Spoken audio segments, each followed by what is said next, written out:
Amables televidentes, tengan ustedes muy buenas noches.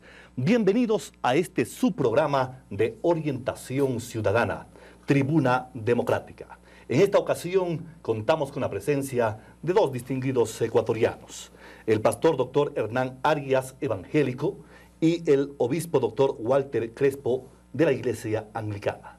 Con ellos vamos a tratar un tema que debe ser de interés colectivo, indudablemente, la ley de cultos que se ha venido debatiendo en la Asamblea Nacional, pero que una de las ponencias realizadas últimamente ha sido desechada por el cuerpo legislativo.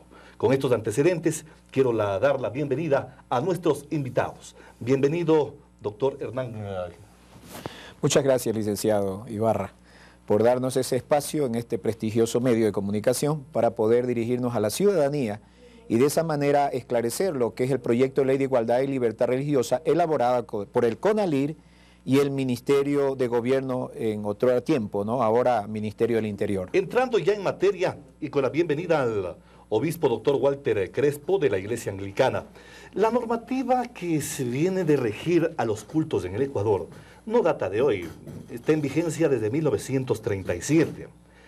Redefinir las nuevas formas de expresión religiosa es bueno, ¿y por qué? Bienvenido. Corrijo, licenciado, no está la legislación iniciándose en el año 1937, sino en el año 1904. El 14 de octubre de ese año se dictó la ley de cultos. Lo que en 1937 se da es un apéndice que se llama el modus vivendi, para regular las relaciones del Estado ecuatoriano con el Estado Vaticano y para favorecer de manera principal a la iglesia hegemónica en nuestro país. De modo que, si nosotros miramos al calendario, la Revolución Alfarista acaba de cumplir más de 100 años, ya existe en el corazón íntimo del pueblo ecuatoriano una experiencia histórica de libertad de cultos. Lo que nosotros sabemos es que lo que existía a finales del siglo XIX y lo que a inicios del siglo XXI estamos viviendo son dos realidades completamente diferentes en cuanto se refiere al crecimiento de las organizaciones religiosas alternativas. Por tanto, hace falta una legislación actualizada. Y este crecimiento justamente llevó a que uno de los asambleístas que pertenece posiblemente a una de las organizaciones a la religiosas, sí, plantee una ley denominada Ley de Igualdad Religiosa. Sí, bueno, el proyecto que presentó el asambleísta Marco Murillo fue un proyecto que surge de allá del seno de la FEINE, ¿no? Es un proyecto donde ciertos artículos coartaban prácticamente la libertad de la asociación, porque ponía ciertas cifras de miembros para poder constar como una organización en el Ministerio de Justicia y Derechos Humanos y Culto.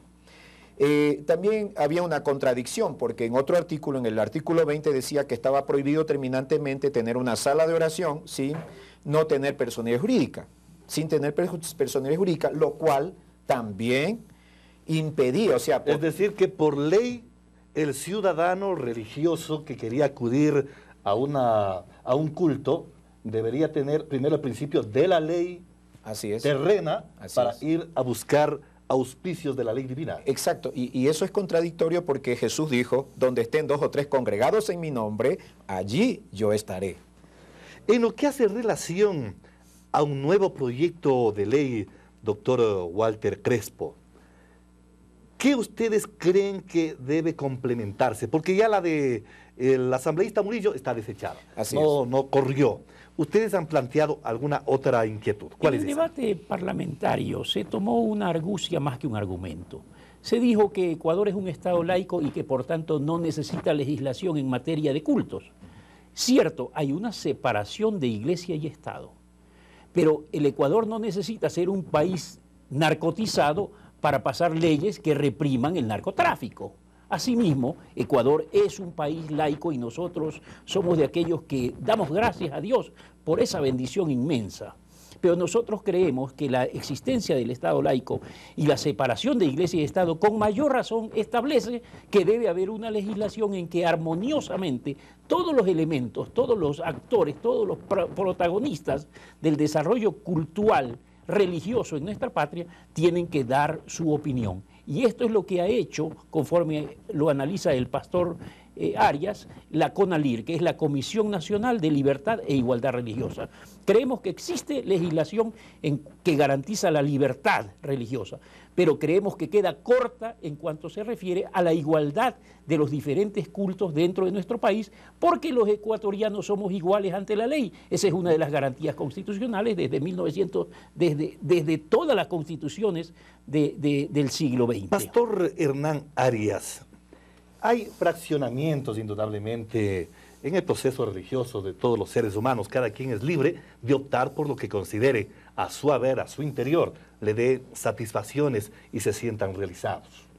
Frente a esto, el fraccionamiento de identidades, ustedes, la propuesta es que a todos sean reconocidos dentro de la ley.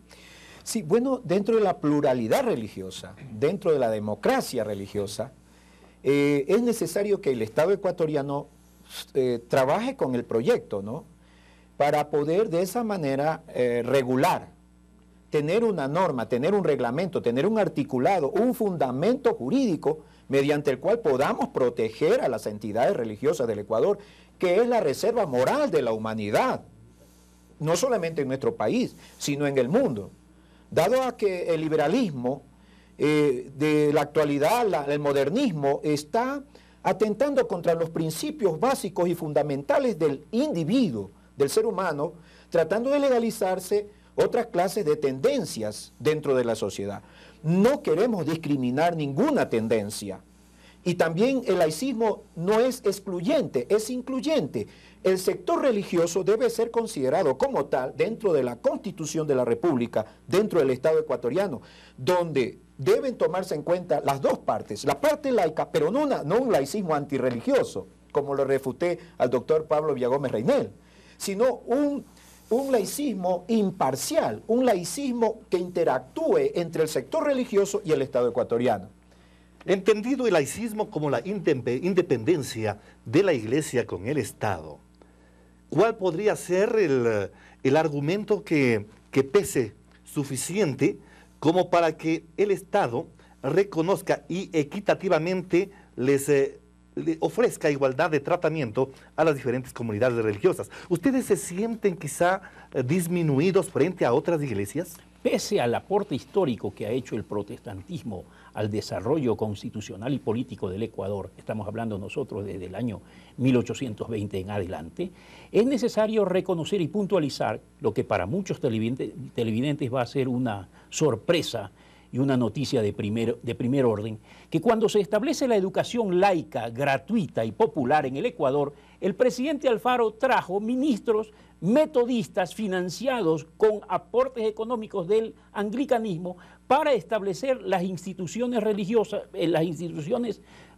como diríamos, laicas en el país, como el Colegio Mejía, el Manuela Cañizares, el Juan Montalvo, etcétera, con el aporte de ministros evangélicos debidamente reconocidos y acreditados como tales. Y no encontramos ninguna contradicción en desarrollar un programa de educación laica pese a nuestras convicciones de carácter religioso. Porque el laicismo, conforme nosotros lo entendemos, es una verdadera bendición de la cual nosotros estamos más que conscientes y queremos seguir viviendo bajo esos parámetros. La Constitución garantiza, la Constitución del 2008 garantiza la existencia de la ética laica en todos los espectros de nuestra nación, y nosotros creemos que eso se puede garantizar manteniendo la igualdad entre las diferentes opciones religiosas y no solo una o dos privilegiadas de manera, creemos, desmedida. Indudablemente que uno de los aspectos positivos, han comentado entendidos en diferentes disciplinas científicas, es el laicismo en el Ecuador. Esta separación permitió un crecimiento importante en el desarrollo humano. Tanto así que Eloy Alfaro, José Eloy Alfaro Delgado, fue muy creyente, fue un hombre religioso. Sí. Y eso no le quitó establecer, a ver, no, aquí vamos a establecer parámetros. La iglesia de aquí, con sus almas, hasta allá, hasta donde puedan ir. Y aquí, en la tierra, las leyes terrenales que no tienen que contrariar a la moral y al bien, por supuesto, era bueno. Y aquí la inquietud. Fracciones por identidad de cultos. Ha sido uno de los requerimientos del gobierno. Dice, bueno, queremos saber cuántos son, dónde están, qué hacen y cuáles son las propuestas en este sentido que van a tener para la población ecuatoriana. Bueno, de cuántos son lo podría decir en la Dirección de Cultos del Ministerio de Justicia y Derechos Humanos, donde está la base de datos de todas las organizaciones religiosas que están inscritas legalmente. La fracción entre las organizaciones religiosas en el país no quita de que nosotros podamos trabajar dentro de un marco común, de un sentido común en una ley. Más bien nos hemos unido para trabajar en una ley, no fomentando un ecumenismo, sino fomentando un principio de derecho en la Constitución de la República. Entonces, dentro de ese marco, estamos identificados nosotros y estamos trabajando en la comisión, que somos más de 15 miembros de la comisión, donde están incluso los abogados de la Iglesia Católica. Trabajaron en el proyecto de ley con nosotros. También el pastor Walter Crespo, anglicano, la Confraternidad Evangélica Ecuatoriana, los de la fe Bahá'í, los ortodoxos, los gnósticos cristianos, los bautistas, los adventistas, la Iglesia Unitaria. Y en este momento a nivel nacional se está recogiendo firmas en todo el país en apoyo al proyecto de ley de diversas organizaciones religiosas, porque esto nos compete a todos. ¿Qué pretenden conseguir una vez que la legislación ecuatoriana diga, a ver, bueno, demos paso a la ley?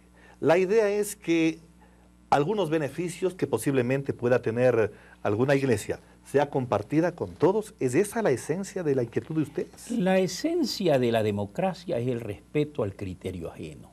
Ecuador no solamente va a ser beneficiado y bendecido con una ley de cultos que sea actualizada y que reconozca el derecho de participación y de participación en condiciones igualitarias para todas las organizaciones religiosas reconocidas oficialmente por el Estado, sino que por primera vez en la historia la legislación religiosa de nuestra nación se basa en la consulta a diferentes organismos religiosos, como lo ha mencionado el pastor Arias. Esto ocurre por primera vez porque hasta la época colonial la religión en Ecuador era completamente unitaria y si se hacía algún tipo de consulta era para que los padres franciscanos o los padres agustinos o los padres mercedarios den su criterio, que ya sabíamos nosotros estaba garantizado desde el principio. Pero por primera vez este régimen hizo consulta a las diferentes organizaciones religiosas para conocer sus criterios. Nosotros creemos que el resultado de ese trabajo es lo que es la esencia ahora del proyecto de ley que nosotros llamamos y denominamos libertad e igualdad religiosa. Lo básico y lo medular de ese proyecto es hacer del Ecuador un Estado debidamente democrático donde puedan participar todos los actores, vuelvo a repetir, en igualdad de condiciones. Otra inquietud, a ver si el doctor Hernán Arias, pastor evangélico, nos podría ayudar para conocimiento de los ecuatorianos. ¿Cuántos grupos religiosos reconocidos existen en el Ecuador? Bueno, estamos hablando de aproximadamente 2.600 grupos religiosos a nivel nacional, considerándolos estos pues como representados por distintas sucursales que tienen en distintas partes del país, ¿no? Lo que persigue la Iglesia no es recursos económicos del Estado. Con esto y esta aclaración, televidentes, en este tema muy importante, la ley de cultos, volvemos enseguida después del corte.